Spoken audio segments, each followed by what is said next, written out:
La introducción al libro de Proverbios se encuentra ya en el capítulo 1 de este libro. En la introducción, el autor presenta el título, el propósito y el lema del libro de Proverbios. Fue escrito para educarnos, dice este libro, los faltos de experiencia, principalmente los jóvenes y también los ingenuos. En, Profesor, sí, disculpe que lo interrumpa. ¿Esta clase adelante. qué clase es? Esta es la clase número 11, clase Ya. 11 de Salmos y Sapienciales. Mm. ¿El libro de texto cuál es de Pablo Hoff? ¿De Salmo? Sí, siempre, siempre. Ah, ya. Es el libro de texto de nosotros. Ah, mi hermano Boris, que no se olviden enviarme sus tareas para que no se atrase. No, con los poéticos estoy listo. Ah, ok, Hasta ya. las primeras cuatro lo tengo listo y el Ah, examen. perfecto. Ahora, Muy bien. en lo de histórico estoy más atrasado. Ah, ok, ok, ok. Ya. Muy bien.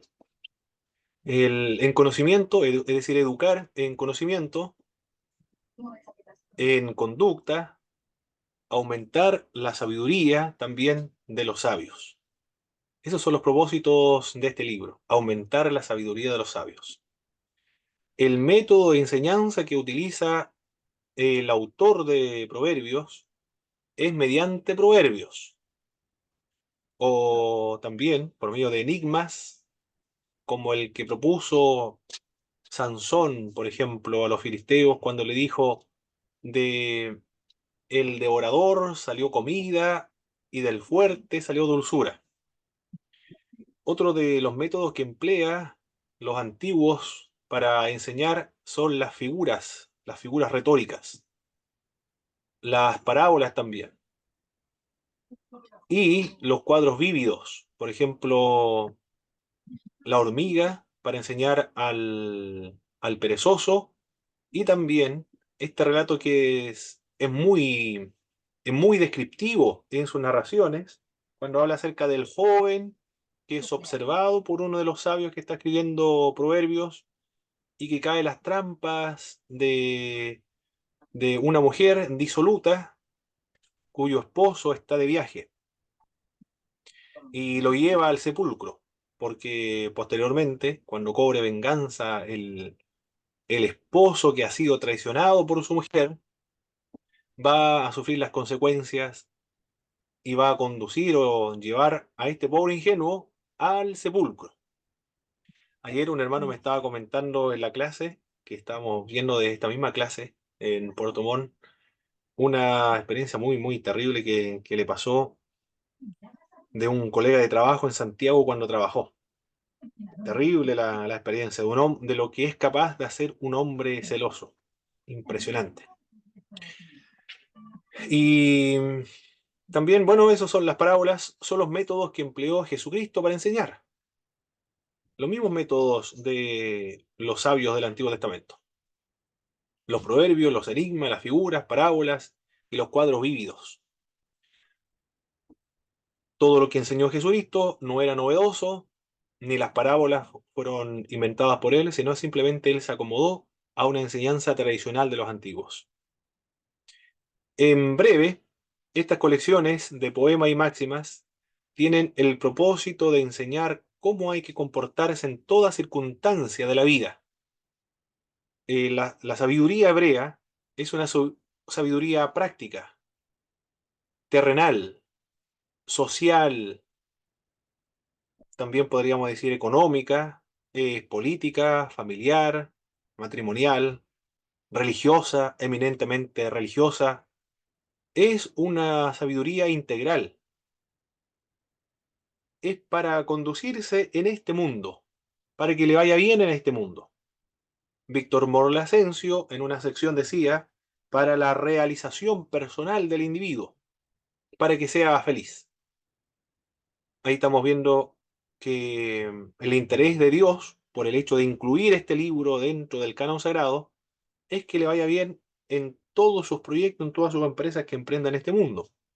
De disminuir, aminorar o amortiguar un poco los problemas que existen en la vida, principalmente por no saber cómo conducirse, por la necedad de uno mismo, que nos causan problemas con otras personas. Para eso se escribió. Recuerde que Proverbios, juntamente con Eclesiastés y Cantar de los Cantares, son los libros más seculares de la Biblia, más terrenales o más de este mundo de la Biblia. No quiero decir profano, porque profano es más, tiene el aspecto más negativo. El lema del libro de Proverbios es el principio de la sabiduría, es el temor a Jehová. Este temor se basa en defraudar a Dios, en que Él se sienta triste por causa de nuestros pecados. Eso es no ser, es temerle a no serle obediente, de entristecerlo. Ese es el temor con el cual el sabio se conduce en relación a Dios en este mundo. No es el temor de ser castigado o irse al infierno, sino el temor de ofender, de desobedecer o entristecer a Dios por nuestros actos. A eso se refiere, es un temor reverencial, como lo traduce la palabra de Dios para todo. La sabiduría que procede de Dios es fundamentalmente entonces religiosa, porque la religión, el contexto judío, permea, influye sobre todas las áreas del individuo, no solamente en este aspecto religioso, sino en todas las áreas. Las recomendaciones de un sabio, ¿cuáles son las recomendaciones de un sabio? El sabio se representa como un padre dándole consejo a sus hijos. No es un padre a sus hijos, sino que el sabio adopta la posición de un padre y el discípulo la de un hijo, que le va a instruir. En el capítulo 1, en el verso, del verso 8 al verso 33, en esta sección se divide en dos temas. Una, amonestación en contra de las malas compañías. En el verso 1, el autor comienza diciendo los proverbios de Salomón, hijo de David, rey de Israel. Samuel Pagán indicaba que no está precisando al autor de la obra, sino más bien está diciendo que se refiere a la tradición de Salomón o homenajeando a Salomón, del mismo modo como nuestra Biblia Reina Valera. Por ejemplo, esta versión, la Reina Valera, no son ellos los que hicieron esta revisión de 1960, porque ya están muertos, pero son de la tradición de la Reina Valera. Por eso es lo que dice Edesio Sánchez en Descubre la Biblia.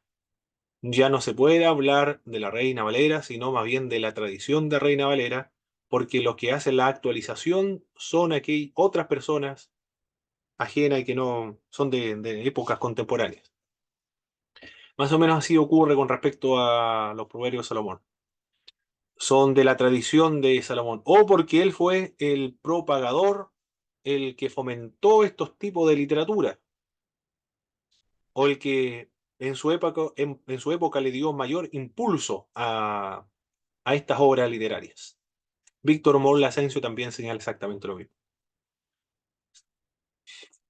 En la primera sección entonces habla de amonestación en contra de las malas compañías, para entender sabiduría, doctrina, para conocer razones prudentes. Bueno, ahí está indicando los propósitos de los proverbios.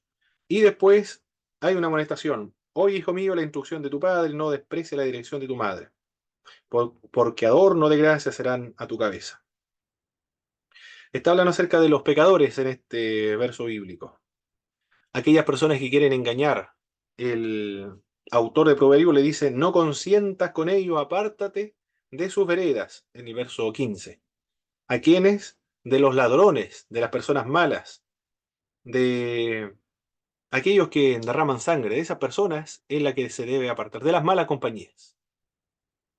Luego, los versos siguientes, el llamamiento de advertencia de la sabiduría, del verso 20 hasta el verso 33 habla acerca de la sabiduría.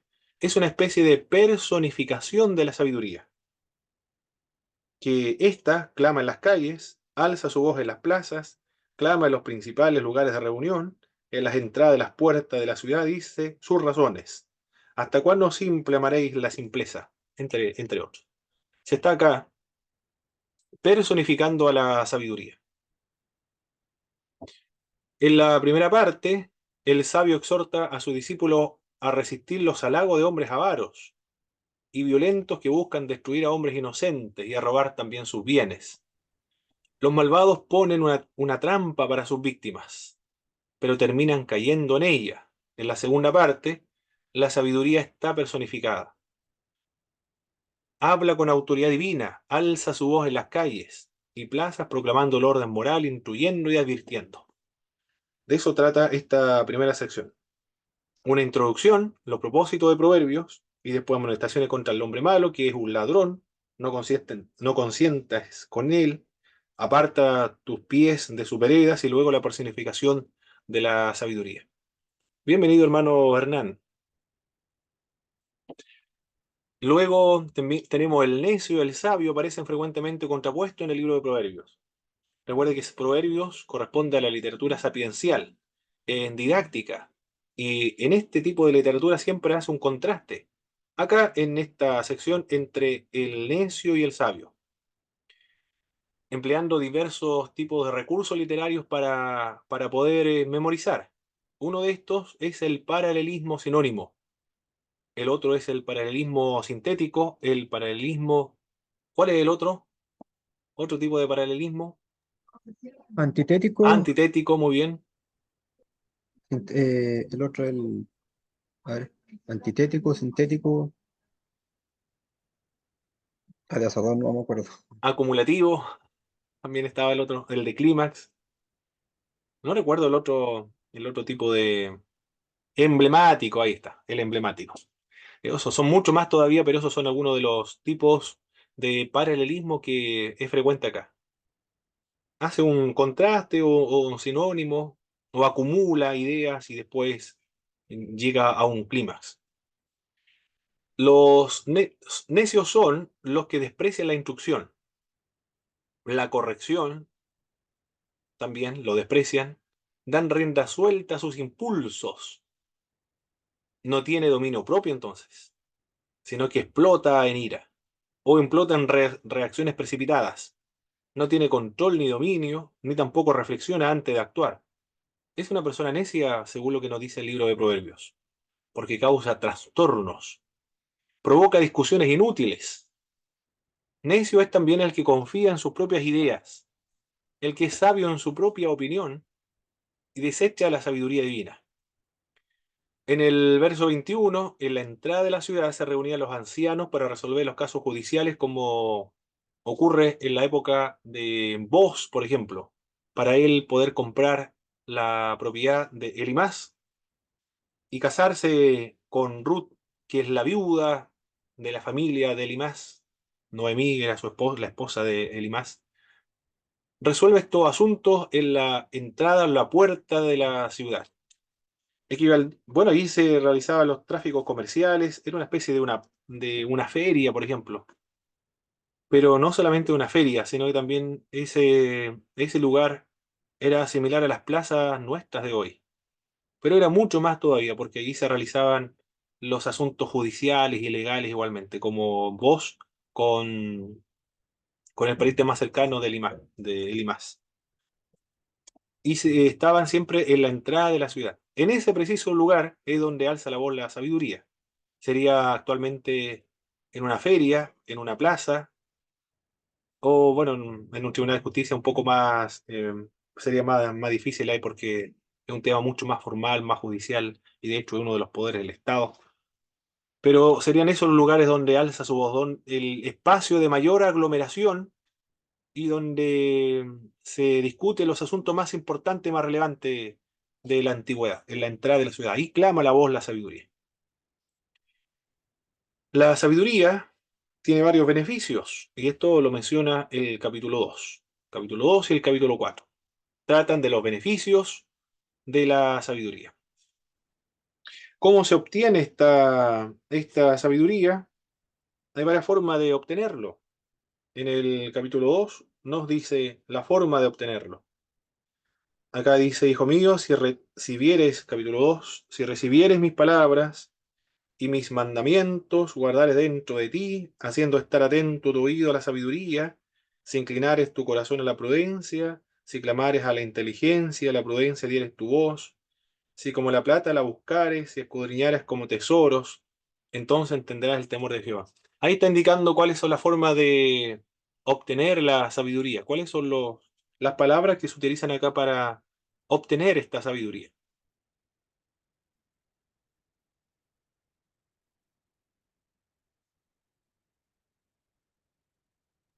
Bueno, guardar los mandamientos del Señor, principalmente. Muy bien, aquí dice guardar los mandamientos. Bueno, del sabio, está hablando acerca del sabio. Recuerde que el sabio no es el sacerdote, el que está enseñando la ley de Moisés. Recuerde que esto es lo más secular de la Biblia, recuerde que es muy práctico. No se olvide eso de cuando trabajamos el libro de Proverbios, cuando habla acerca de mandamientos, no son los mandamientos de Moisés contemplados en el monte Sinaí, sino que se refiere a los consejos del sabio. Los sabios son un grupo de personas que reunía discípulos en torno a sí, como los filósofos griegos, por ejemplo. Algunos filósofos cobraban para enseñar, como eran los sofistas, por ejemplo, y otros no cobraban para enseñar, pero reunían discípulos en torno a sí, para enseñar tipo de filosofía. Bueno, no, los sabios no son, no, no es ese tipo de filosofía que es más abstracta, porque eso es lo que practicaban los griegos. Tampoco los sabios son como las escuelas de profetas.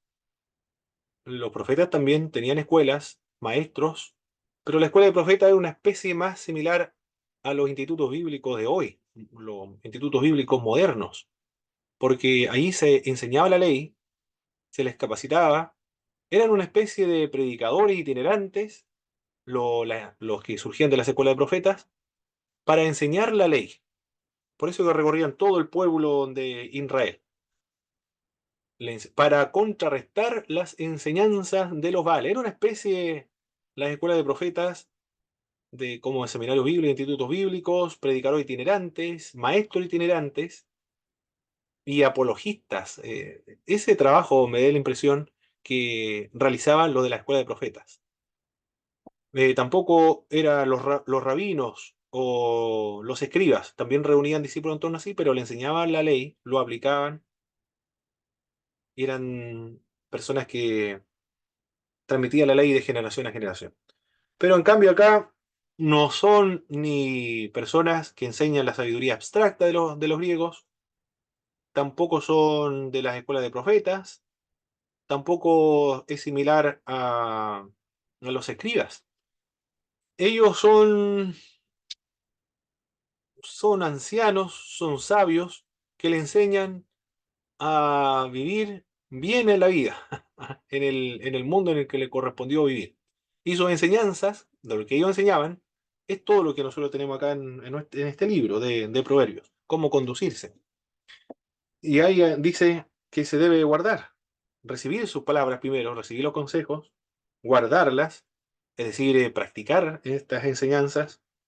¿Qué más? Las otras palabras que utiliza el autor para adquirir la sabiduría. Recuerde que esta sabiduría práctica, secular, casi,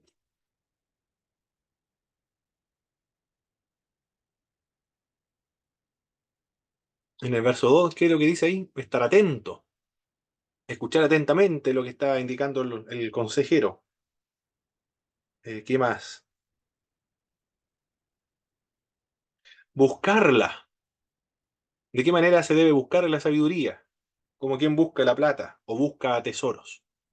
Esas son las palabras que utiliza el autor para adquirir esta sabiduría.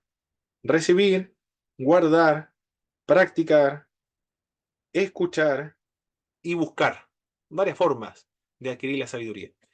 En el Nuevo Testamento, y acá también lo dice en el verso 5, hallarás un don. En verso 6, perdón. Porque el Jehová da la sabiduría. El verso 6, entonces, la sabiduría también es un don.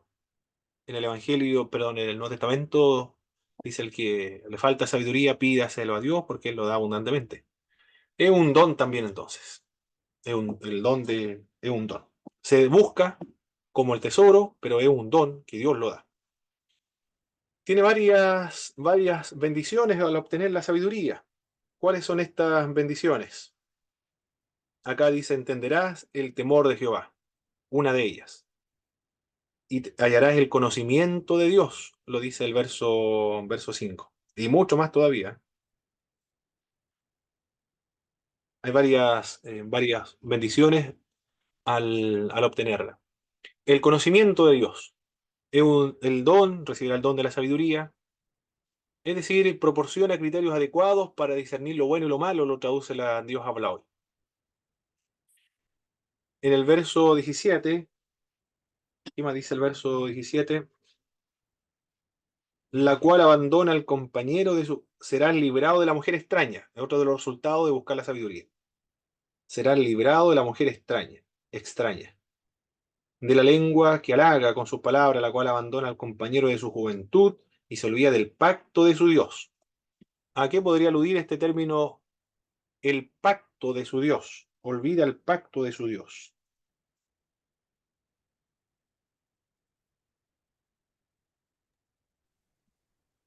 ¿Podría ser el pacto davídico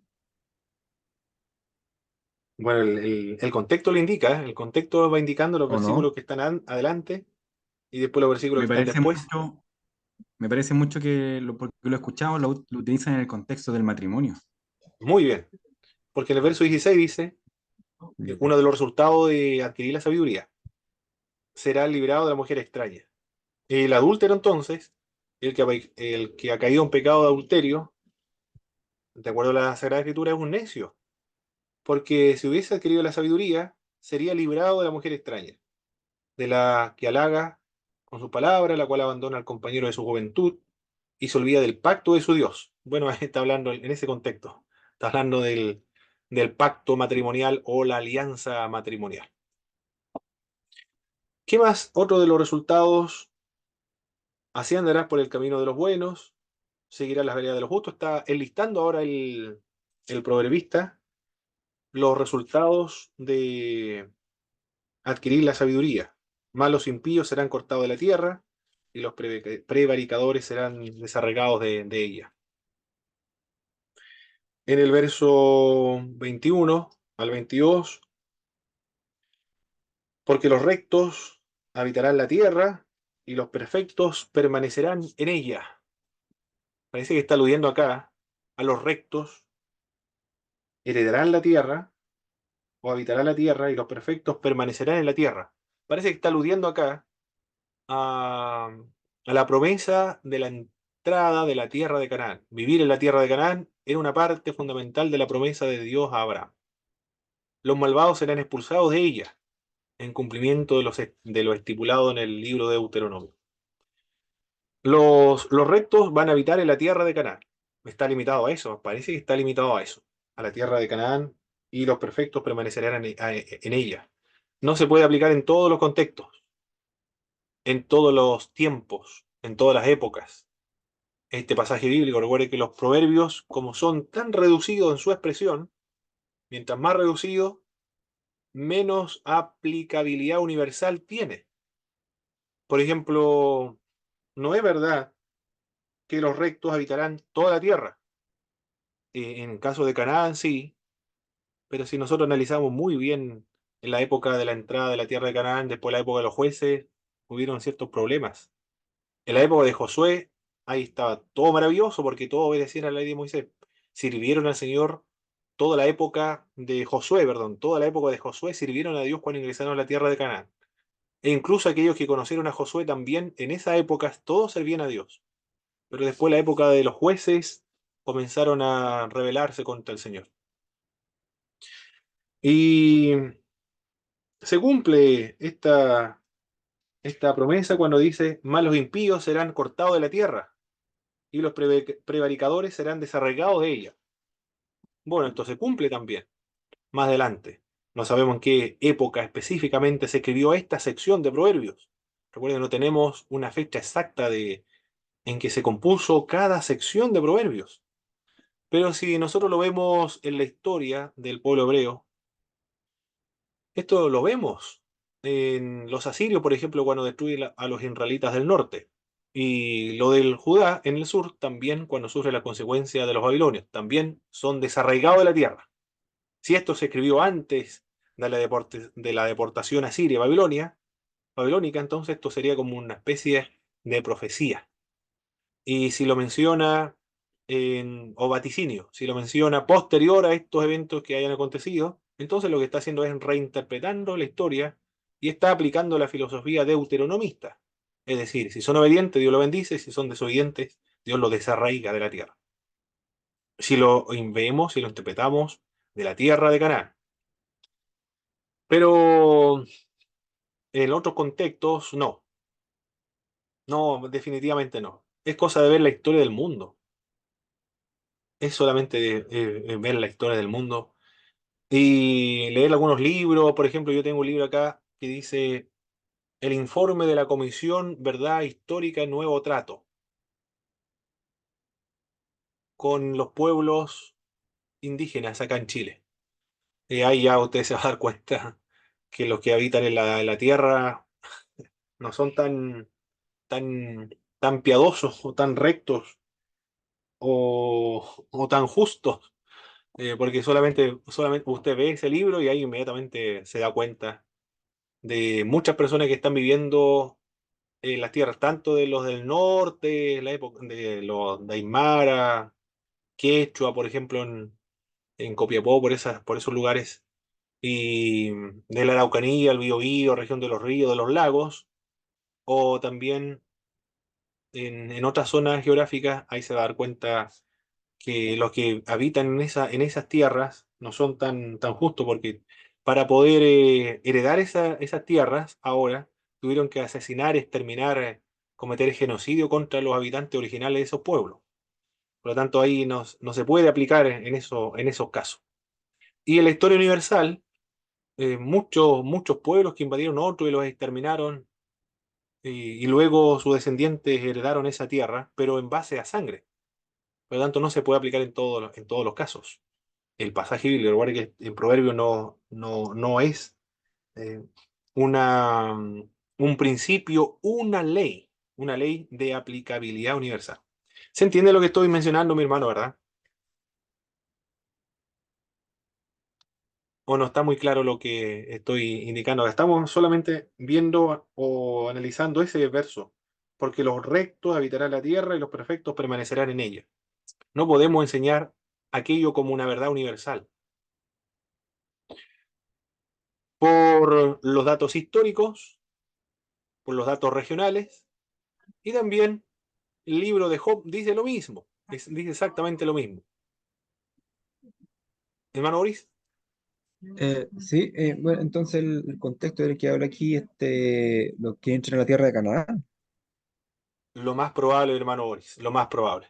Mm, No es que sea así, y eso es así, y si alguien tiene otra opinión, está equivocado. No podemos decir eso, que aquí mm, en ya. Proverbio no tenemos contexto, ese es el tema de Proverbio, no tenemos contexto. ¿Cuándo se escribió?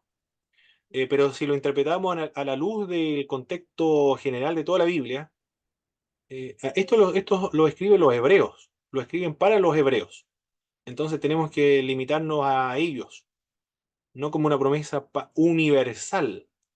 Además que no se puede aplicar universalmente tampoco, porque en la época de Job, recuerde, Job dice, yo he visto personas que son ladrones, robaron tierras, y los profetas también dicen lo mismo, extendieron sus terrenos y les fue muy bien, murieron bien, se fueron en paz al Seol, no le pasó absolutamente nada en la tierra. Ellos estaban esperando que viniera juicio de parte de Dios para ellos, pero no ocurrió nada. En Job lo vemos, en el libro de los Salmos también vemos que el impío prospera, le va bien, y más el justo sufre en la tierra. No hay explicación en Job ni tampoco en los Salmos. Eso es lo que se debe ver acá, ver aquí en este pasaje bíblico. Muy bien. Sigamos entonces. Hermano Pablo, Sí, hermano Jorge. eh, estaba leyendo otra versión de la Biblia y claro, hay también argumentos respecto a lo que usted está diciendo. Eh, por ejemplo, la Biblia, me parece que esta es latinoamericana, ¿Mm? dice, porque los hombres buenos vivirán en el país, las personas íntegras prolongarán en él sus días, los malos, en cambio, serán echados del país, los traidores serán expulsados. Ahí ya lo pone en un contexto de país, ya no de la tierra. Entonces, claro, tiene ventaja el hecho de que sea país hablando de Israel, de Canaán. Correcto, sí, bueno, sí. Muy bien, hermano Jorge. Es complicado el ver el proverbio, ¿eh? Había un pastor, yo recuerdo, pero no me acuerdo en qué materia. Me parece mucho que fue homilética. Él dijo, no predicaba mucho de proverbios, porque no había un contexto ahí para poder predicarlo. Para armar y asegurarse de predicar bien, tenía ese problema de no había un contexto histórico en los cuales se redactó esa sección. En el capítulo 3 sigue hablando acerca de las recompensas para lo que haya en la sabiduría. Del verso 1 en adelante. Hijo mío, no te olvides de mi ley, y tu corazón no guarde mis mandamientos, porque largura de días y años de vida y paz te aumentarán. Aquí está diciendo que los que guardan los mandamientos de, del que está hablando, es decir, un sabio, le va a asegurar la, ¿cómo se dice cuando? La longevidad. Va a vivir mucho tiempo, va a aumentar su promedio de vida. Si guarda los mandamientos y guarda los consejos del sabio, alguien podría interpretar como los mandamientos de Dios también. Bueno, aquí está la Biblia, por lo tanto, lo podríamos considerar como consejo de Dios, porque Dios es el que está dando los consejos acá. Podríamos decir nosotros entonces que con guardar los consejos que se encuentran en el libro de Proverbios, nos aseguramos entonces tener una vida longeva. Vamos a vivir mucho tiempo. Y si tenemos un accidente, por ejemplo, de tránsito y morimos en ese accidente de tránsito, o muchos hermanos nuestros, Dorcas que han fallecido en la carretera, pastores que han fallecido en la carretera, entonces eso evidencia de que ellos no guardaron entonces los mandamientos de Dios, parece, ¿ah? Por eso es que Dios se lo llevó con anterioridad. ¿Podemos concluir nosotros eso, mis hermanos?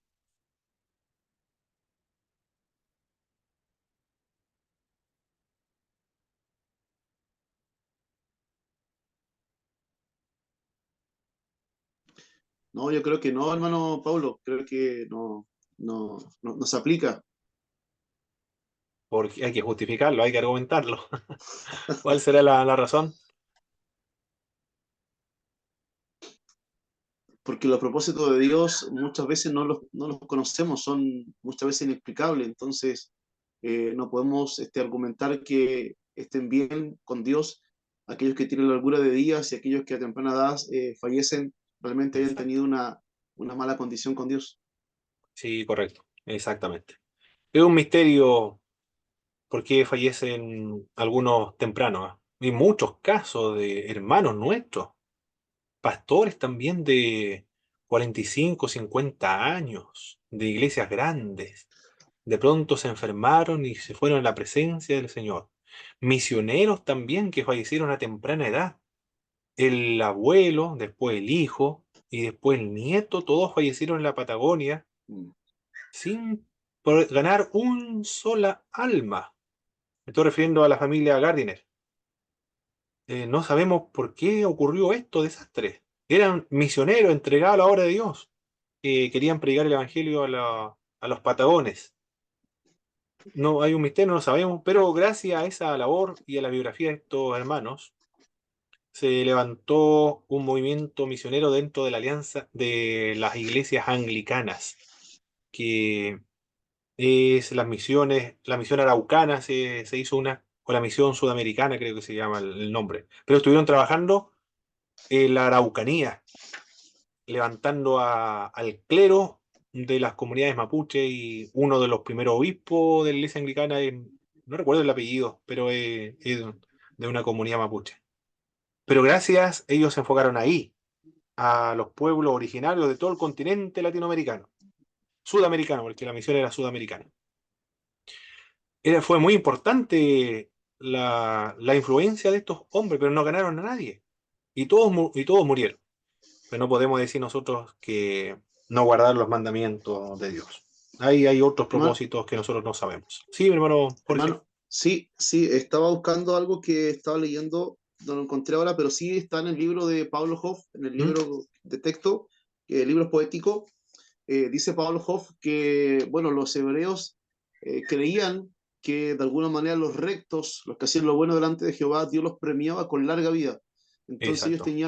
ellos tenían muy arraigado ese concepto de que aquellos que tenían larga vida era porque realmente hicieron las cosas bien delante de Dios, y aquellos que a temprana edad Dios los cortaba, por decirlo así, era porque no se habían portado tan bien. Ese era el concepto de Exacto. ellos. Sí. Tiene un nombre eso de la teología de la retribución. Eso es, la sabiduría de la antigua, la teoría o la teología de la retribución o del mérito, o la de la ley de la siembra y la cosecha, o la filosofía deuteronomista, que fue revisada con el libro de Job. Ahí se revisó. Las alegrías del sabio, la idea de que hacer el mal acarrea como consecuencia la enfermedad, está muy difundida también en el mundo antiguo. En el capítulo 3 versos 7 al 8 dice: no seas sabio en tu propia opinión, teme a Jehová y apártate del mal, porque será medicina a tu cuerpo y refrigerio para tus huesos.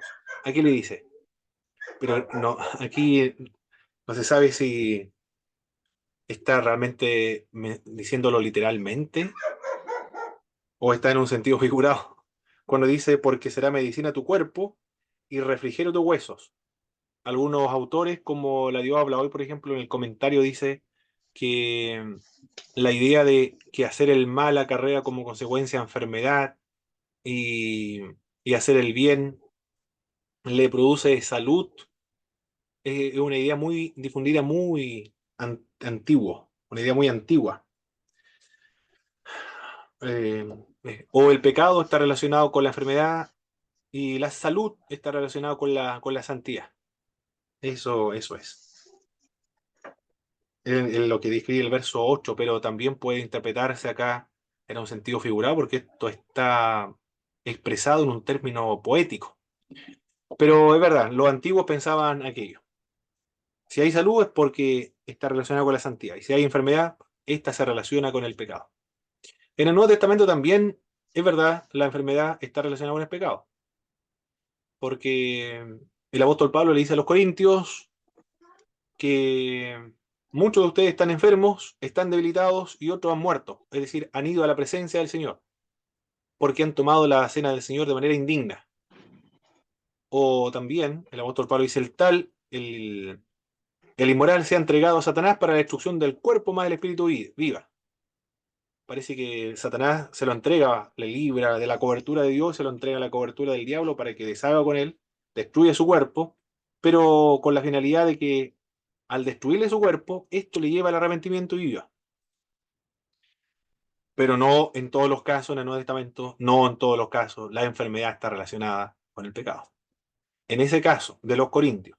Y también parece que en Santiago está la enfermedad relacionada con el pecado, cuando dice, si alguno está enfermo, llama a los ancianos, estos van a ungirle con aceite, orarán por él, y la oración de fe sanará al enfermo, y si hubiere cometido pecado, le serán perdonados. Ay, parece que en ese pasaje bíblico, entonces, esa enfermedad producida en el hombre o la persona tenía que ver con el pecado. Por eso se enfermó. Por eso que va a ser perdonado de sus pecados. Son algunos versículos bíblicos que argumenta o está en sintonía o en relación o justifica también lo que creían los antiguos, que la enfermedad estaba relacionada al pecado. Pero no en todas las enfermedades, en todos los casos está relacionado con el pecado, como lo vimos con el libro de Job. En el Nuevo Testamento también lo vimos así. ¿Quién pecó? Esto su padre, Jesucristo le dijo, Mm. ni este ni sus padres pecaron, sino para que se manifieste la gloria de Dios. ¿Sí estaba pensando en eso, hermano? Uri? Sí, justo estaba pensando en Sí, justo se me vino en la cabeza ese pasaje. claro. No toda la enfermedad está relacionada con el pecado. Hay que ser muy cuidadoso y conocer bien la Biblia para no precipitarse cuando juzguemos casos. Además que no, Es muy difícil discernir cuál es la razón de un pecado, a menos que tenga el discernimiento de espíritu, ¿ah? Ahí podría discernir cuál es la causa de la enfermedad. Puede ser un misterio o porque está relacionado con el pecado. En el capítulo 4, este capítulo presenta tres lecciones. El capítulo 4 presenta tres lecciones. Oíd, hijo mío, la sabiduría de un padre. Recuerde que aquí se está utilizando en un sentido figurado para referirse al maestro, al sabio, que es considerado como un padre y el discípulo es considerado como un hijo. Para que conozcáis cordura, porque os doy buena enseñanza. No desamparéis mi ley, porque yo también fui hijo de mi padre, delicado y único delante de mi madre, y él me enseñaba y me decía, retenga tu corazón mis razones, guarda mis mandamientos y vivirás. El maestro testifica que recibió las enseñanzas de su padre. Esto lo dice el verso 1 al verso 6. Uno debe tener la misma resolución inamovible para evitar el camino de los impíos. La búsqueda del camino del justo y la abstinencia de toda especie de mal implica lo que se escucha, lo que se recuerda, lo que está en el corazón, lo que se ve, lo que se elige hacer. Acá implica un compromiso total con Dios, dice nuestro libro de texto. En los versos 20, estamos en el capítulo 4. Verso 20 dice, hijo mío, está atento a mis palabras, inclina tu oído a mis razones. Aquí le está pidiendo que escuche atentamente. También le está pidiendo que recuerde, no se aparte de tus ojos, guárdalas en medio de tu corazón. Recuerda, escucha primero, está apelando al oído, recuerda, está apelando a su mente, y luego lo que está en el corazón, verso 21, no se aparte de tus ojos, guárdalas en medio de tu corazón. En el verso 21 que lo recuerde también. Lo que ve en el verso 25, aparta de ti la perversidad de la boca y aleja de ti la iniquidad de los labios. Tus ojos miren lo recto y dirige tus palabras hacia los que tienen delante. Está apelando a la vista ahora, lo que ve. En el verso 26, lo que elige hacer. Examina la senda de tus pies y todos tus caminos serán rectos. No te desvíe a la derecha ni a la izquierda. Está apelando al escuchar atentamente, al recordar, a la parte mental, a lo que se ve en cuanto a la vista, a lo que se elige hacer, está apelando a la voluntad.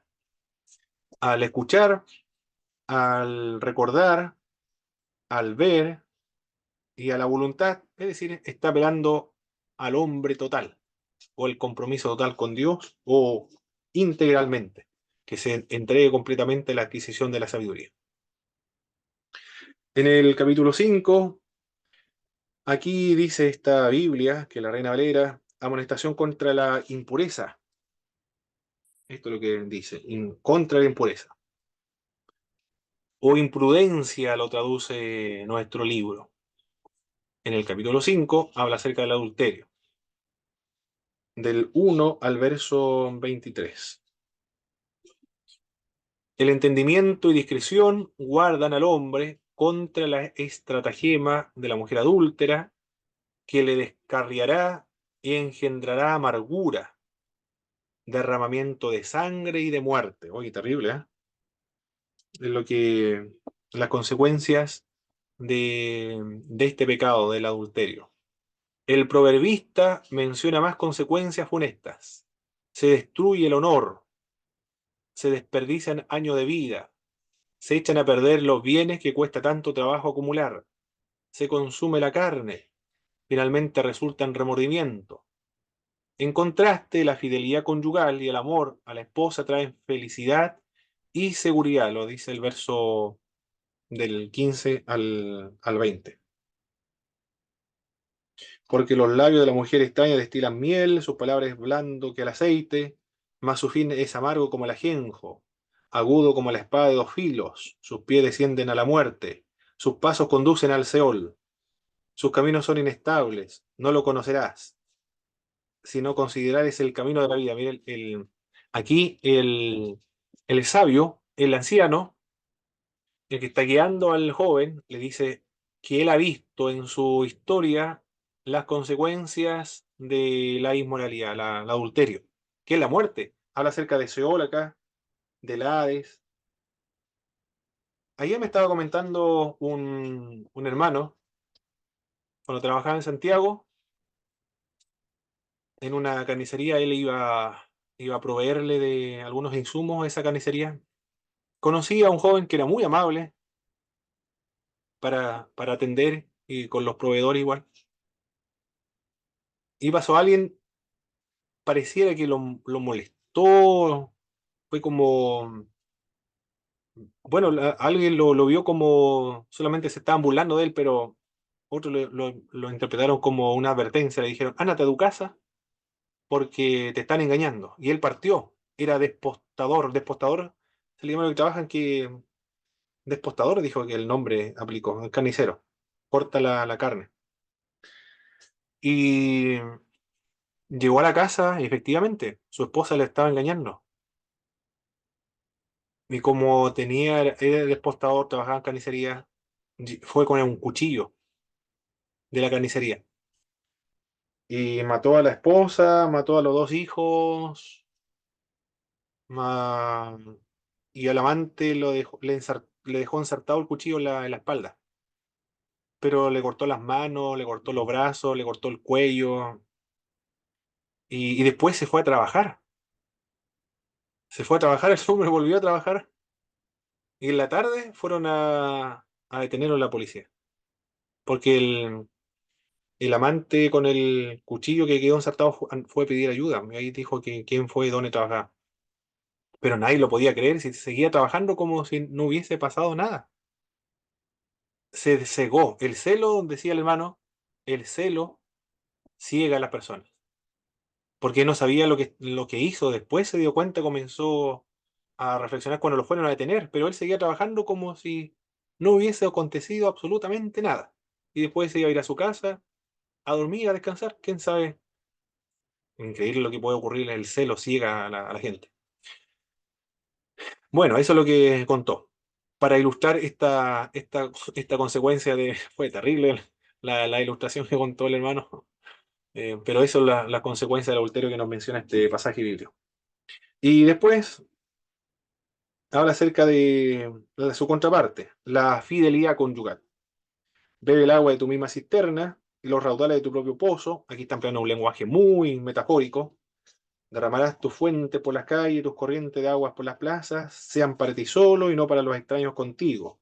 Sea vendido tu manantial y alégrate con la mujer de tu juventud, como sierva amada y graciosa gacela. Sus caricias te satisfagan en todo tiempo y en su amor recréate siempre. Bueno, ahí está hablando acerca de la fidelidad conyugal. Esto es porque Jehová ve todo lo que hace el hombre y él castiga a los impíos en el verso 21 y el verso 23. En el capítulo 6 habla de la fianza o del aval. De eso estaba hablando, del aval.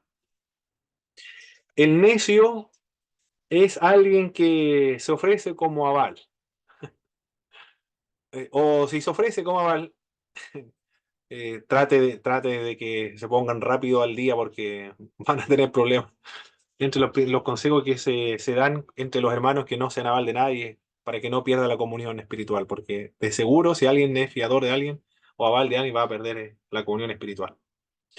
Se cuenta de un hermano que había llegado a la iglesia después de años en el mundo, que andaba descarriado y volvió a la fe cristiana.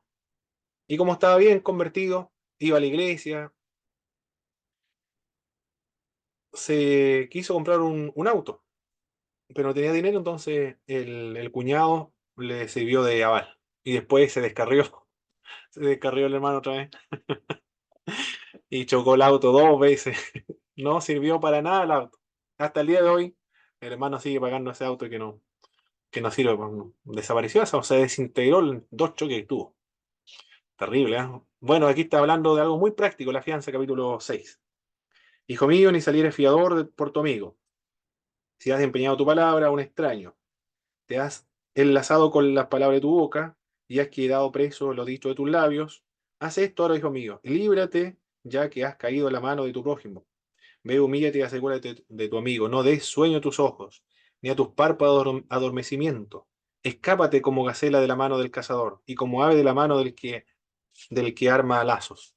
Qué hermoso consejo da el anciano al joven para que se escape de aquella persona que lo quiere comprometer económicamente en una deuda.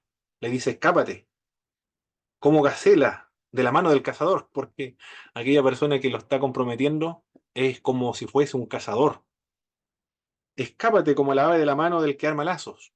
El que no sirve como aval o fiador de alguien es como aquel que escapa de la mano del que arma lazos, arma trampas. Increíble, ¿eh? Eso nos dice el... ¿Qué le parecen los consejos, mis hermanos? Escapa del ladrón, del mentiroso, del calumniador. Mire lo que está diciendo el proverbista. Escapa, no consientes con él, aléjate de él, de las malas compañías, del ladrón, del que derrama sangre, del chismoso, del calumniador.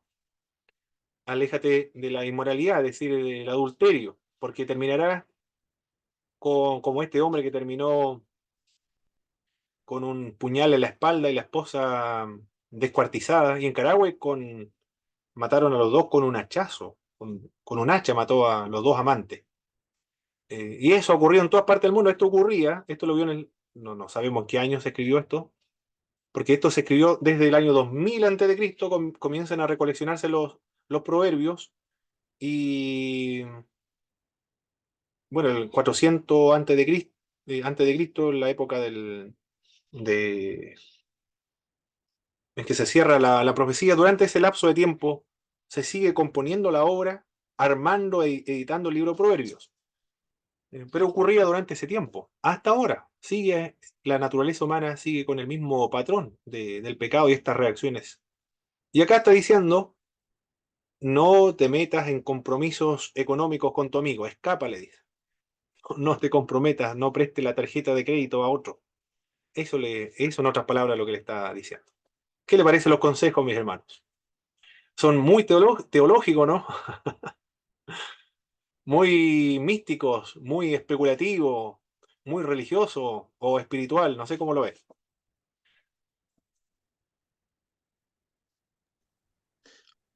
Lo veo como consejos bien prácticos para el diario vivir que nos evitan bastante dolores de cabeza. Exacto, Mm, claro, claro. dolores de cabeza, eso no evita. Lo dijo muy claro. Yo creo que la mejor palabra es la que dijo el hermano, son consejos prácticos para la vida diaria. Exacto, así es. Claro, aquí no encontramos doctrina de Trinidad, la unión hipostática, la divinidad, humanidad de Jesucristo, si la salvación se pierde o no se pierde. ¿Cuándo viene Cristo? Si antes, durante o después de la gran tribulación. ¿Cómo son los ángeles? Aquí está diciendo algo muy práctico. Esto es lo que no deben hacer para no tener problemas. Perfecto. Muy lindo, lindo el libro Proverbio, ¿eh? Muy, muy hermoso. Pero no solamente los consejos contra el que presta su tarjeta económica o de crédito. También habla acerca de la pereza en el capítulo 6, del flojo o del vago. Del vago decían unas hermanas.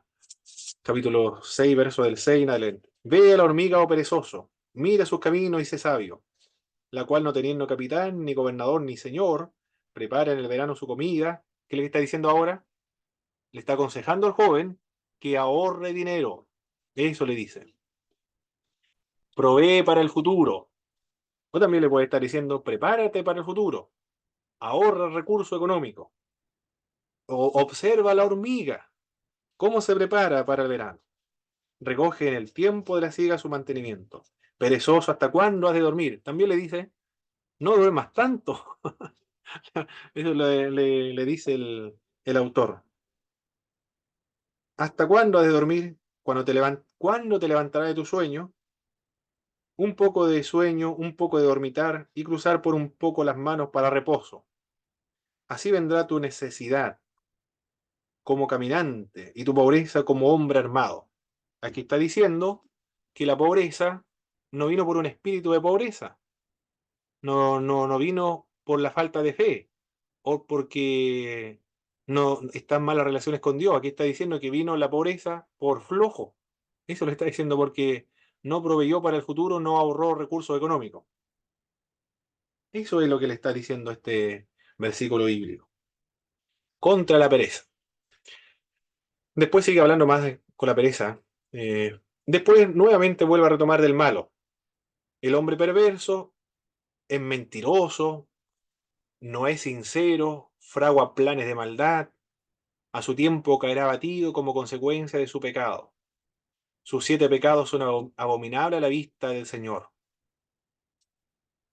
En el verso 16, 19, menciona esos pecados. 6 cosas aborrece Jehová y aún 7 abomina su alma. Los ojos altivos, también le dice, ¿quieres ser sabio? No seas arrogante o altivo.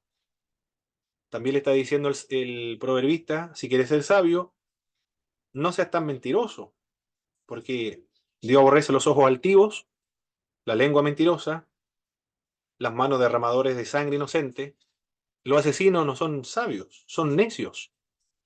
El corazón que maquina pensamientos inicuos, porque ocupa su mente y su inteligencia en la maldad. Eso es necedad, dice el proverbista. Los pies presurosos para correr al mal. El testigo falso, que habla mentiras, y el que siembra discordia entre los hermanos, ese es un necio, dice el proverbista. Y esos pecados son los que aborrece al Señor. La mujer disoluta, luego vuelve a hablar de la mujer disoluta en el capítulo 6, verso 20. Guarda, hijo mío, el mandamiento de tu padre y no dejes la enseñanza de tu madre. Átalo siempre en tu corazón, enlázalo a tu cuello, te guiarán cuando andes, cuando duermas te guardarán. Hablarán contigo cuando despiertes. Bueno, después sigue hablando de la mujer disoluta hasta el capítulo 7, verso 27. Extensa esta sección. El marido ofendido, al descubrir la unión irregular, llegará a ser un adversario formidable del amante de su esposa. Un enemigo realmente formidable. Nada podrá apaciguar su ira. Aunque paguen un precio por rescatarle a él, eso no es suficiente para el celoso. El celoso necesita sangre. Es decir, va a acabar con la vida del amante de su esposa. Eso es lo que dice del capítulo 6, verso 20 al capítulo 7, verso 27. El placer ilícito lleva al ingenuo a las puertas del Seol, que es lo mismo o equivalente a lo mismo que a la muerte, como lo hemos venido anunciando.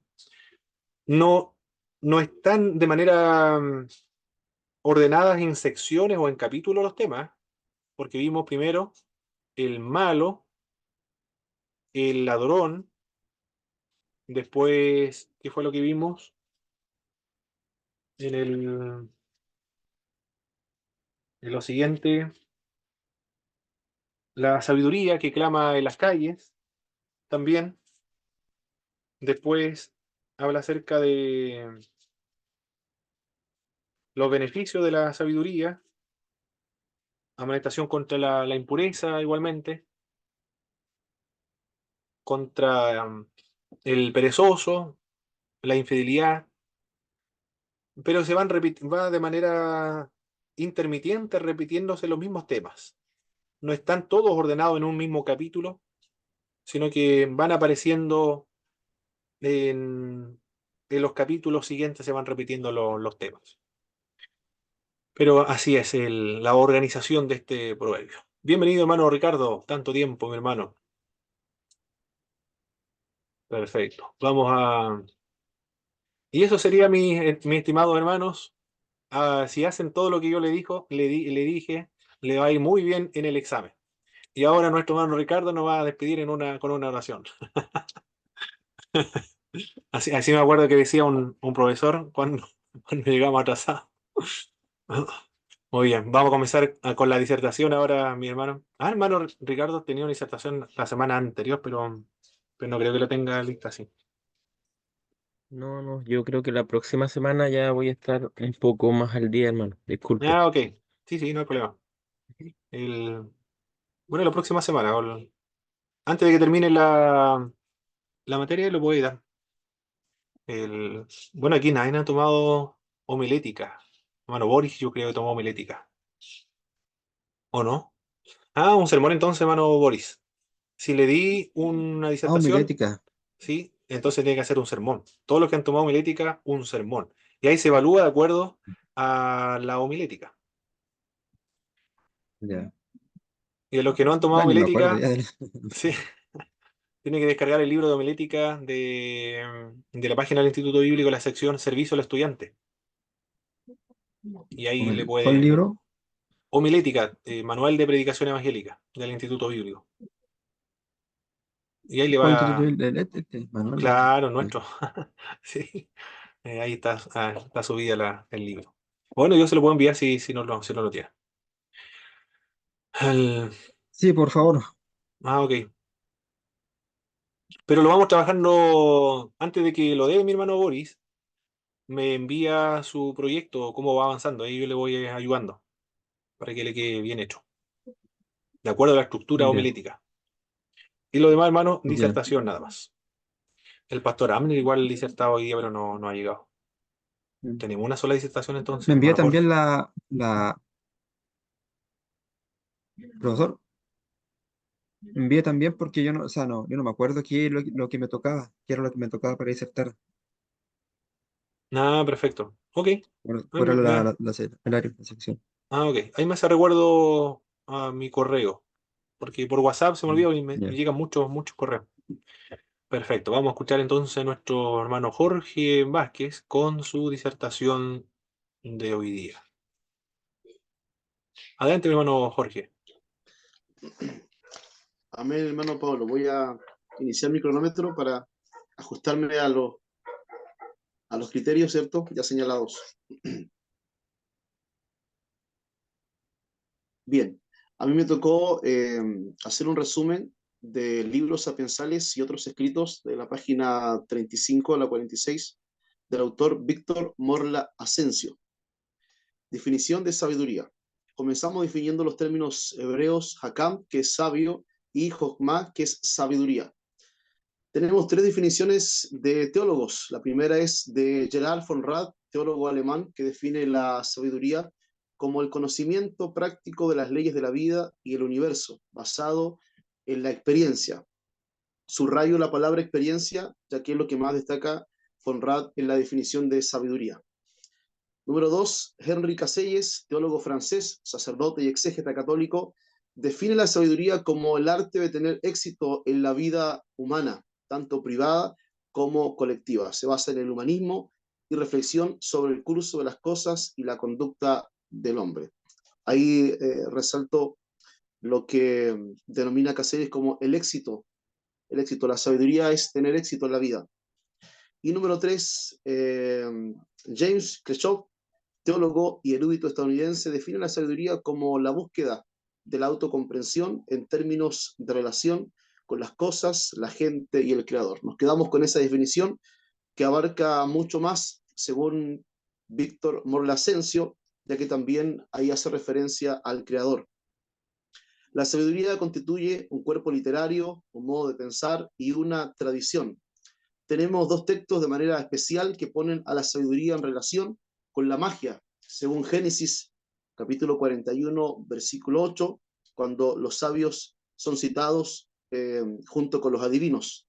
También tenemos Éxodo capítulo 7, versículo 11, cuando Aarón enfrenta a los magos delante del faraón. Se trata solamente de casos únicos en el Antiguo Testamento. Sin embargo, la parte de los contextos en que aparece la palabra sabio y sabiduría están en relación casi siempre con inteligencia, práctica, destreza, habilidad, astucia e ingenio. La persona sabia la describimos como aquella que ejerce una habilidad especial para un oficio o desempeño de una función. Artesanos, timoneles, escribas. El término Hakam, que en hebreo es sabio, también se relaciona con la habilidad de gobernar, según Primera de Reyes, capítulo 3, versículo del 8 al 12. La sabiduría práctica se aprecia sobre todo en la cumbre de la vida, cuando el ser humano es capaz de moverse con seguridad entre los escollos de la vida, distinguiendo entre lo que es bueno y lo que es malo. La sabiduría bíblica se entiende no solo como actitud, sino como forma de conducta en la toma de decisiones éticas. Por eso que tenemos la relación en Proverbios cuando habla acerca que va de la mano el sabio, que es honrado, y al contrario tenemos el necio, que es malvado. La sabiduría está vinculada a la idea religiosa. Esto equivale a la piedad del hombre.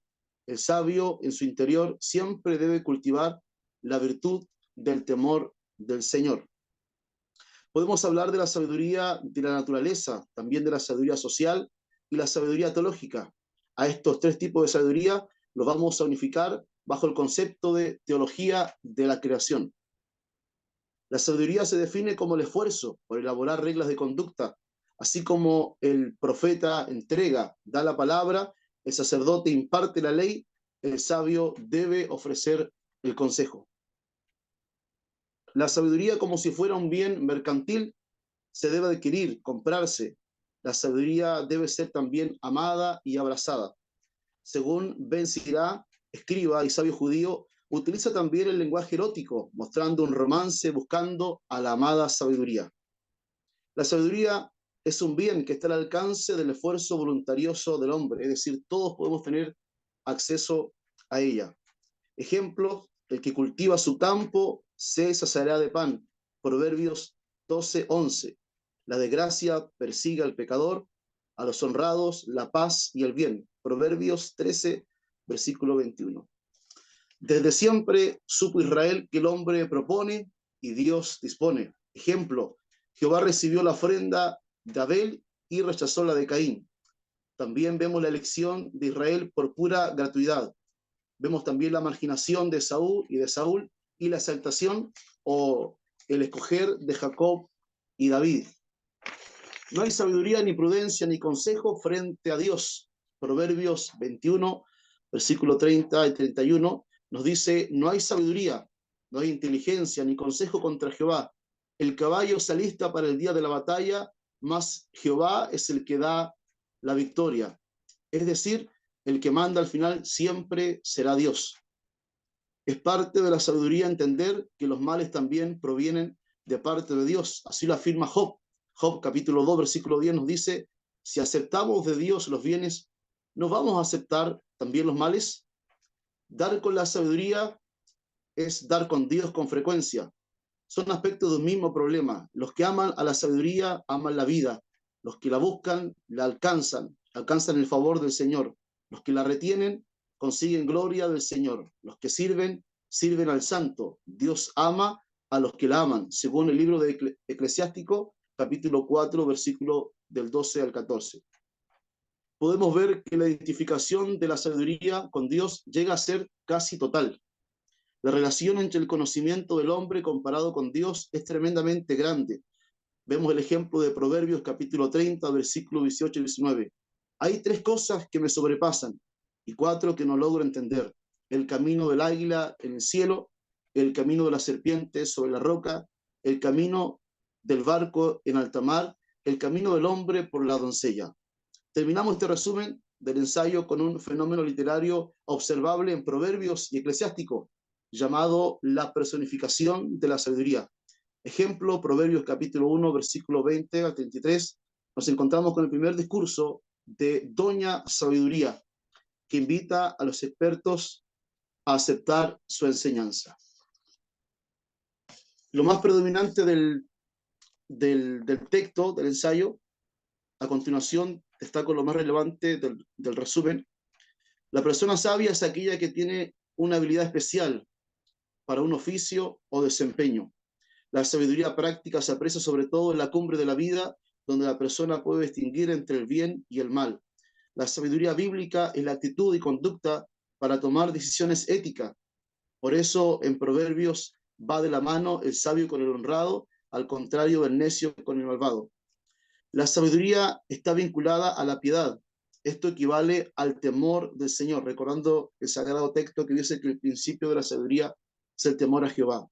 La sabiduría debe buscarse, debe haber un esfuerzo por adquirirla.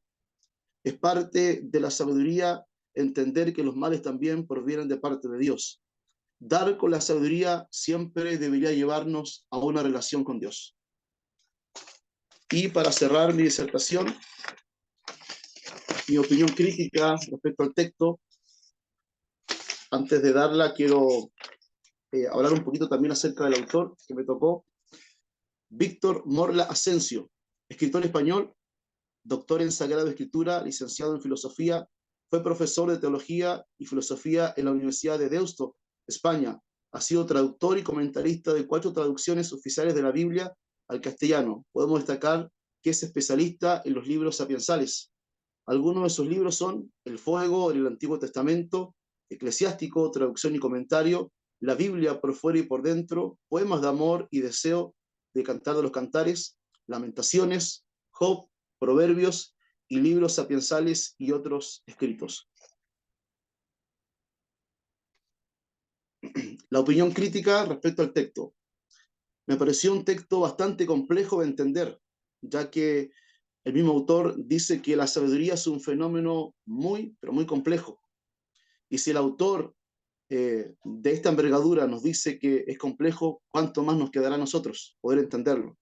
Es un texto con muchas terminologías, lo que lleva al lector novato a descubrir las definiciones y conceptos nuevos que uno va leyendo. Me hubiese gustado de Víctor Morla que apuntara más hacia la sabiduría espiritual en el creyente, de manera más profunda y que pudiera finalizar con algunas enseñanzas sobre la sabiduría relacionado al Nuevo Testamento. Muchas gracias. Excelente, hermano Jorge. Es especialista en sapienciales, ¿ah? Y libros poéticos. Este es el autor, mis hermanos, que estuvo disertando el hermano Jorge. Hay varios que tienen que disertar sobre este libro. Excelente obra, ¿eh? Yo lo mandé a pedir por... Parece que fue del Verbo Divino en Santiago. O quizás fue por La Busca Libre. En cualquiera de esas librerías usted lo puede encontrar. Pero ahí tiene una herramienta de riqueza. Ah, ahí está. ¿Ese usted lo compró o está fotocopiado? Lo Imprime. imprimí, 500 Ah, hojas, wow, completo, wow, muy bien. una resma. Ya. Wow, harto, ¿ah? Qué bueno, muy bien, muy bien. Tiene harto que leer entonces ahí, mi hermano Jorge. Perfecto, todavía tenemos 15 minutos más para trabajar, porque faltó el pastor Amner, pero después va a disertar en la siguiente clase. Sigamos trabajando entonces con acá. Después le envío la nota de hermano Jorge a su WhatsApp. Sí. Hermano Pablo, ¿me permite ¿Sí? hacer algo extra? Sí, por supuesto, adelante. Sí, bueno, lo que yo un poquito me he ido adentrando en el tema es que, bueno, yo siempre he mirado a Pablo Hoff como un gran Sí, teólogo, un gran, sí. Pero a medida que van entrando las clases, a medida que voy entrando a las materias, es una opinión personal. Me doy cuenta que Pablo Hoff de alguna manera nos ayuda a introducirnos a la teología, pero queda bastante corto frente a tremendos autores, por ejemplo, como el que me tocó a mí, Víctor Morla Asensio, que son personas que son eruditos, son sí. especialistas tremendamente en sus temas y hay que obligadamente leer mucho porque usan mucha terminología, están en un nivel mucho más elevado que para mí, por ejemplo, que estoy recién empezando, la verdad que cuesta un poquito adentrarse, pero no, buenísimo, porque es un desafío. Muy bien, hermano Jorge. Sí, Pablo Hoff escribió sus libros para los institutos bíblicos, los seminarios teológicos de nivel de bachiller. En toda América Latina se trabaja con ese libro. Ya falleció hace algunos años atrás, pero dejó muchos libros de texto, siempre escribió él. Y de hecho esos libros, mi hermano, son los apuntes de clases que él daba en el Instituto Bíblico. Primero fue el ISUM, Instituto de Superación Ministerial, trabajó también en Bolivia, después se fue a Argentina, después fundó el Instituto Bíblico Pentecostal en Santiago, después fue IBN. Pero era de ese nivel de bachiller. Para los institutos bíblicos, y en cambio Víctor Morla Asensio, hay ese otro nivel, es un nivel más de facultad, nivel de universidad, estos autores. Ahí a ese nivel se estudia. En un magíster se lee. Bueno, yo no leí otro libro en magíster, yo leí de los profetismos, por ejemplo, de Editorial Herder, Salterrae, Verbo Divino, Sígueme, por ejemplo, de Ander Neger. Yo nunca había leído esos libros. Ahí en Fatela recién lo conocí. Pero estos libros recién ahora, yo después buscando literatura para esta materia, me encontré con estos autores, porque son de la Verbo Divino, y además que la materia que nosotros trabajamos acá, lo doy como disertación. Y no lo puedo dar como libro de texto porque es muchas páginas. Eso, realmente demasiadas páginas. Se van a estresar los hermanos. Van a andar, van a andar con el. Le va a dar úlcera nerviosa si doy ese libro de texto. Mi hermano Jorge tuvo problemas para leer algunas páginas de disertación. Imagínense, le doy todas las páginas, ¿no? Imposible. Por eso a Pablo Jó nada más para comenzar. Y el otro libro, de Samuel Pagán, él estar intermedio entre Pablo Jó y, y Víctor Morla Asensio. Es lo mismo casi de Víctor Morla Asensio, pero muy sintetizado, muy reducido y muy latinoamericano. Escribe para nosotros lo mismo de Víctor Morla, pero en un lenguaje más entendible. Sí, él es de Puerto Rico. Igual estuve buscando su biografía y él trabaja mucho con el tema de los viajes a Israel. Sí, Maneja muy bien la cultura ahí en Israel. exactamente. Y escribe muy sencillo, porque es latinoamericano también. No, y parece de ese libro, o quizá a alguien le corresponde disertar también de Samuel Pagán. Yo me acuerdo cuando di Samuel Pagán el año pasado, o antes del año pasado, no recuerdo, de Apocalipsis. Y un hermano me dijo, no, no me gustó para nada Samuel Pagán de Apocalipsis. Aquí lo tengo, parece, de Apocalipsis. Mm, Bueno, en alguna parte. Aquí está, justamente lo tengo acá. Ha escrito de todo Samuel Pagán, aquí está el de Apocalipsis. Pero es muy delgado. Y el hermano me dijo, no, no me gustó para nada, es medio político, medio filosófico. No, no lo entendió, no le gustó. Y otra hermana, cuando disertó de Samuel Pagán Apocalipsis, dijo, a nosotros los premilenialistas, pretribulacionistas, dice que todos estamos equivocados, no tenemos nada de bueno, porque así es, Samuel Pagán nos critica mucho nuestro pretribulacionismo, premilenialismo. Todo lo desde su punto de vista milenialista y él es preterista en cuanto a la interpretación de Apocalipsis. Eso está todo bien, perfecto, pero a nosotros no nos encuentra nada bueno. Eso es lo que se reía la hermana, me acuerdo cuando disertó de este autor. Pero igual hay que leerlo, sí, es necesario tenerlo presente. Preterista, Que todo lo que profesor, ocurrió, todo lo que ocurrió, todo lo que dice Apocalipsis ya ocurrió en la época apostólica. Eso es lo que él dice. Mm. No hay nada que se deba todo, cumplir en el futuro. Todo eso ya aconteció todo el libro, exactamente. Todo todo el lo Apocalipsis. exactamente.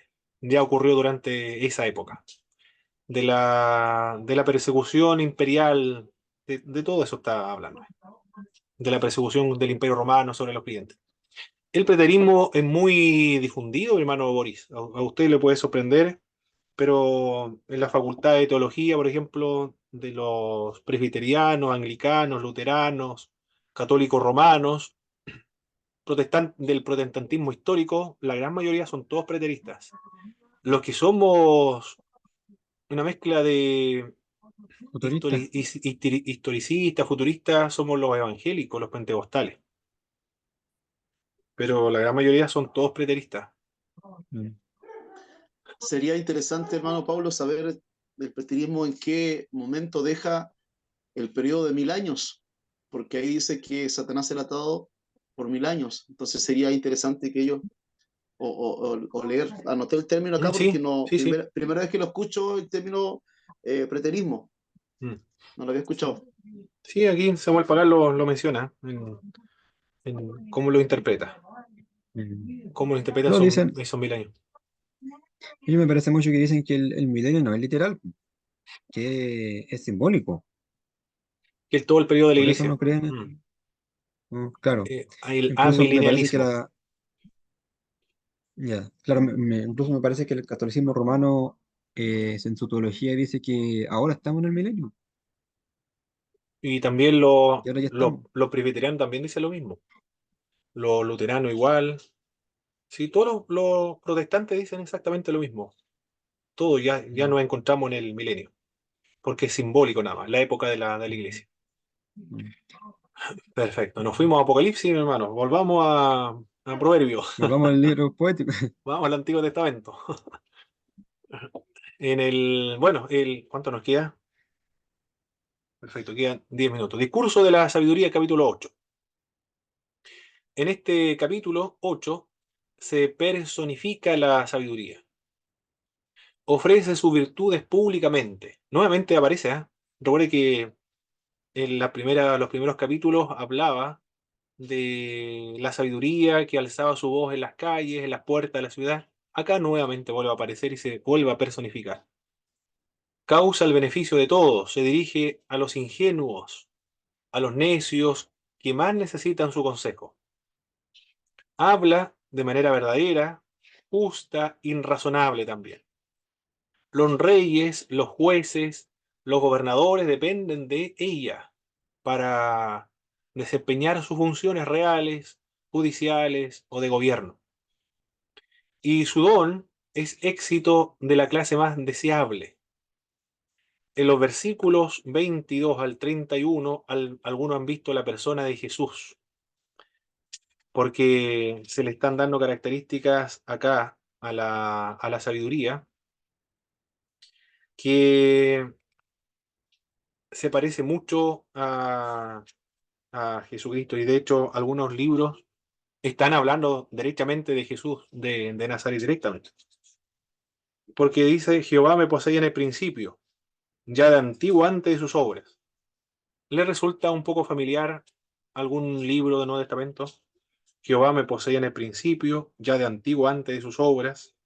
Eternamente tuve el principado desde el principio, antes de la tierra. ¿O Juan? ¿Puede ser? Se parece mucho a cómo comienza el Evangelio de Juan. Está hablando Mm. se está personificando la sabiduría. Después, antes de los abismos, fue engendrada. Aquí ya está hablando acerca de un engendramiento. Esto, esta personificación de la sabiduría va a ser un argumento que se va a utilizar posteriormente para argumentar a favor de la divinidad de Jesucristo. La sabiduría, la persona de Jesús de Nazaret, se encarnó, se hizo persona, se hizo hombre. Y eso sería Jesús. Y habla acerca de ser engendrada. También de Cristo se habla de ser engendrado eternamente por el Padre, dice el dogma niceno, de lo que se determinó en el concilio de Nicea. Eternamente generado por el Padre. Generado por el Padre. Pero en su calidad de hijo. Solo en su calidad de hijo. Es la fuente de la divinidad, de donde se derivan las otras divinidades de las personas, proviene del Padre. Por eso que ha sido eternamente generado por el Padre. Y el Padre le ha concedido la sabiduría, la divinidad al Espíritu Santo también. Y eso quedó contemplado en el credo niceno. El Hijo deriva su divinidad del Padre, pero eternamente. Y el Espíritu Santo deriva también su divinidad del Padre. No es que hayan sido engendrados o creados en un momento, sino que eternamente ha sido generado. Muy complicado describir la Trinidad, pero así lo estableció el dogma, eternamente engendrado por el Padre. Y eso es lo que dijo el concilio. En el catolicismo romano, en el occidente, y también los protestantes lo han adoptado, el filioque, con respecto al Espíritu Santo. Y el Espíritu proviene del Padre y del Hijo. Ya eso no está en el credo original. Eso se llama la filioque, es decir, y del Hijo. Originalmente del Padre nada más. El Espíritu procede solo del Padre. Pero en el occidente, del Padre y del Hijo. Hay un problema. Y esa fue la causa de la división de las iglesias del Oriente con el Occidente. Si quiere más información respecto a eso, le invito a leer y a comprar este libro de teología ortodoxa. Ahí está más explicado el filioque. Ahí va a estar mucho más argumentado. El autor es Carl Christian Felmy. Lo compré en Busca Libre. Se lo llevan a su casa si usted lo compra por internet. No sé cuánto le costó, profesor, ese libro. Como 33.000 pesos más o menos, pero cuando estaba en oferta, ahora debe estar mucho más caro todavía. Por ahí subió en Busca Libre, antes estaba más barato los libros. Están extremadamente caros ahora, Sí. impresionante cómo ha subido. Antes de los En Amazon abismos, son más. en Amazon está más caro, parece, en Amazon, ¿o no? No, no, son más baratos. Ah, ok, ya, vamos a averiguar por ahí entonces. Eh, lo Ah, único malo es que cobran costo de envío, sí. y también lo más probable es que deben cobrar impuesto para ingresar el libro. Mm, sí, po. Lo Oye, más harto lío probable. cobran. No, no, no conviene comprar un solo libro. Conviene Ah, comprar ok. dos, tres, cuatro. Ah, Porque perfecto. de como $50 para arriba el envío gratis. Ya. De 50 Ah, ok. dólares para abajo, no. Correcto. Muy bien. Con respecto a esta sección del capítulo 8, donde se personifica la sabiduría y se ha visto a Jesucristo en esta sección por el hecho de que fue creado antes, ha existido antes, creó el mundo, es mejor, dice nuestro libro de texto, considerarlo como un artificio poético, una personificación de un atributo de Dios, pero no la segunda persona de la Trinidad. Es lo que recomienda el libro de texto que nosotros estamos estudiando. Pero sí, es el texto muy predilecto y se utilizó para defender la divinidad de Jesucristo, antes de toda su preexistencia principalmente, y por el hecho de ser creador, creador de todas las cosas y sustentador de todas las cosas. Perfecto, mis queridos hermanos, estamos en la hora. Hoy día corresponde el examen. Le voy a enviar el examen a sus correos y ustedes, como siempre, lo responden en sus casas.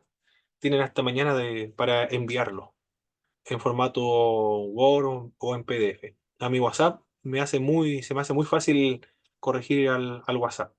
O el correo también, como ustedes prefieren. Vamos a finalizar entonces con una oración a nuestro